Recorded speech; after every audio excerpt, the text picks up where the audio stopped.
Лучше спросить об этом еще у кого-нибудь, но потому что себя всегда сложно характеризовать. Но, наверное, я бы сказал, что я неравнодушный человек.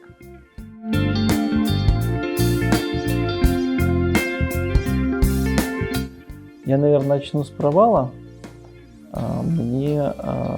Я помню, что когда я работал, мне как-то остро запомнился.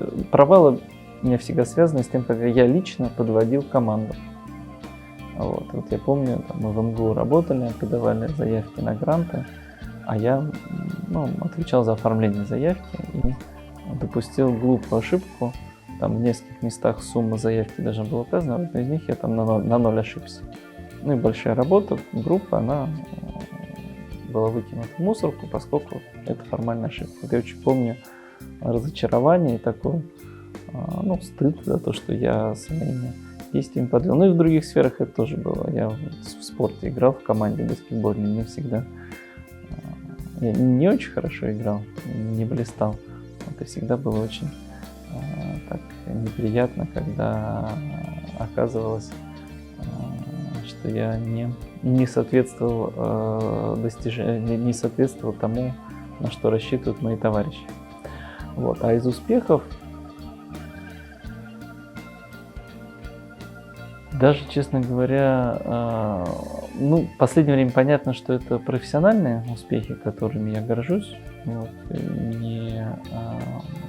не без основания, считаю. С последнего мне было очень приятно, когда президент Российской Федерации Владимир Путин в своем выступлении на Петербургском международном экономическом форуме сказал, что Республика Саха-Якутия показала самый большой прогресс за истекший год. А это был ровно тот год, в который я перешел на работу сюда, в республику, и поставил одну из задач — улучшение инвестиционного климата.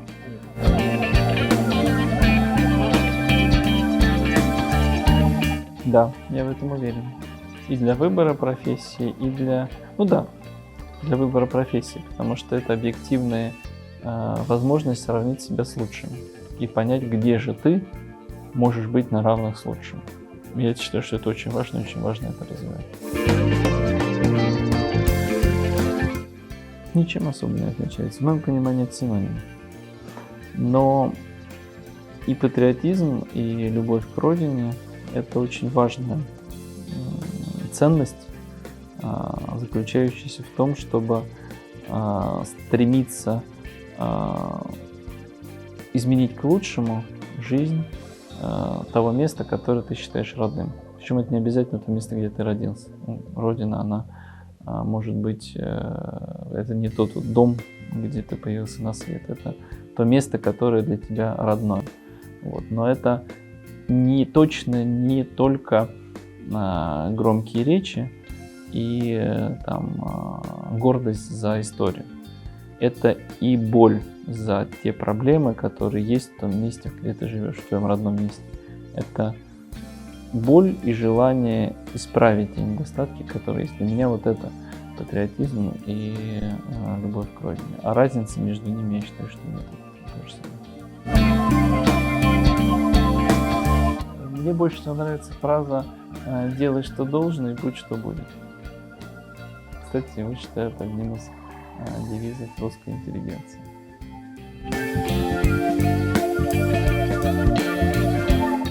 Я больше всего смотрю Facebook, ужас. WhatsApp 6 часов 33 минуты. Это за неделю, слава богу, не за день. Facebook 3 часа 1 минута. Telegram 2 часа 20 минут. То есть больше всего WhatsApp, но WhatsApp для меня не социальная сеть, а рабочий инструмент, потому что сейчас большое количество неофициальной переписки с коллегами идет WhatsApp. Поэтому WhatsApp, конечно, все время у меня включен, а это видно из статистики. Facebook, и Telegram с точки зрения, скорее тоже не как соцсеть, а как новостной канал, потому что там сейчас в каналах агрегируют все новости, можно не смотреть новости, а просто просматривать каналы. У меня был очень замечательный человек, который меня учил, Николай Николаевич. Он меня учил, он не был школьным учителем, он был профессиональным переводчиком, он меня учил иностранным языкам параллельно с школой. Вот. и у него была совершенно замечательная методика. Мы начали с английского и французского, с 2 языков, а потом он еще немецкий подключил. И он учил сразу 3 языкам. То есть, например, как упражнение, нужно было текст перевести не с русского на английский, а с английского на немецкий. У нас словарь был не 2 колонки, а словарь был 4 колонки. Русский, английский, французский, немецкий. И это очень, на самом деле, я считаю, что мне помогло и в понимании логики языков, потому что ты понимаешь близость слов и логику построения, грамматики и так далее. Но и даже без относительных языков в целом с точки зрения системного мышления. Потому что язык — это очень интересная система, и когда ты учишься понимать, то это развивает очень сильно вот это вот системное видение, системное мышление.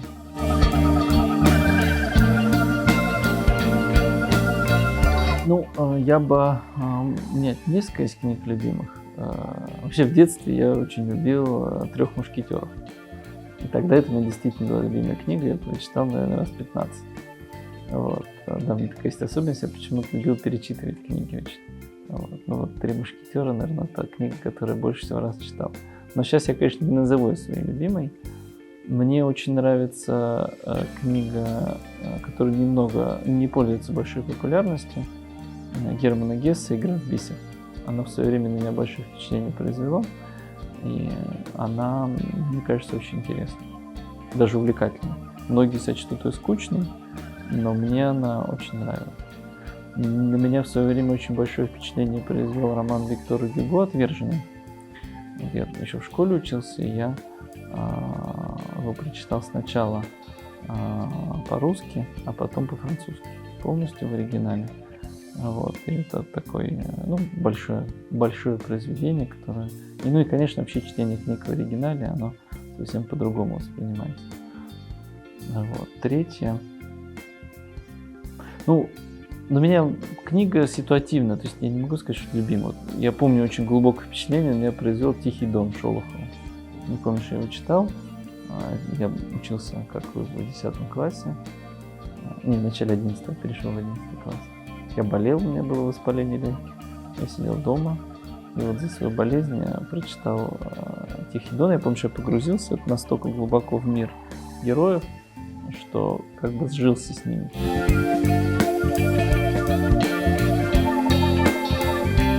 Хороший вопрос. Я бы в детстве больше занимался спортом, потому что я спортом мало занимался, и поэтому у меня нету навыка вот такого самостоятельного регулярного занятия спортом. И сейчас мне сложно самому начинать заниматься. Если моих товарищей, которые там есть большие спортивные достижения, они как-то легко сами занимаются, а я не могу, мне надо, чтобы кто-то меня учил. Вот это, наверное. Я могу сказать, что я бы немножко поменял свою траекторию высшего образования, если я сейчас выбирал. Я в тот момент пошел на факультет государственного управления, а сейчас бы пошел на математику.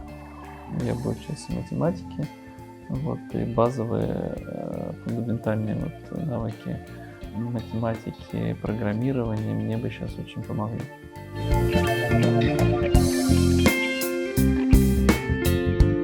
Я бы выбрал интернет, современные телекоммуникации. Я считаю, что интернет может заменить транспортную связность во многих аспектах. Не во всех не может, но во многих может. Мне нравится такой пример, когда еще довольно давно, в начале 2000-х годов, в компании Boeing проводили стратегическую сессию, и они задавались вопросом, кто главный конкурент Boeing. В качестве главного конкурента они назвали не Airbus или Bombardier, а они назвали Skype. Потому что Skype снижает количество командировок, в которые ездят люди. Примерно из этой же логики, что наличие качественного интернета и умение им пользоваться способно обеспечить качественное образование, здравоохранение, оказание госуслуг, выплату зарплаты, доставку почты, потому что почта сама по себе сокращается, сжимается физически, без мостов и без дорог. Еще раз скажу, это не полная замена, и заменить полностью физические перемещения нельзя. Но если говорить про альтернативное мышление, то именно виртуальная коммуникация в какой-то степени заменяет физические. Виртуальные средства связи — это те рельсы, по которым виртуальные товары и услуги, которые производятся, в том числе у нас в республике, могут быть доставлены в мгновение ока в любую точку мира, и которые съедают вот это пространственное проклятие, которое в республике есть. Поэтому я считаю, что те прорывы, которые мы делаем в распространении сети интернет, оптиковолоконной связи, телекоммуникации, не менее важны, чем дороги, которые мы строим, мосты, которые мы проектируем, и аэропорты, которые мы тоже надеемся построим в ближайшее время.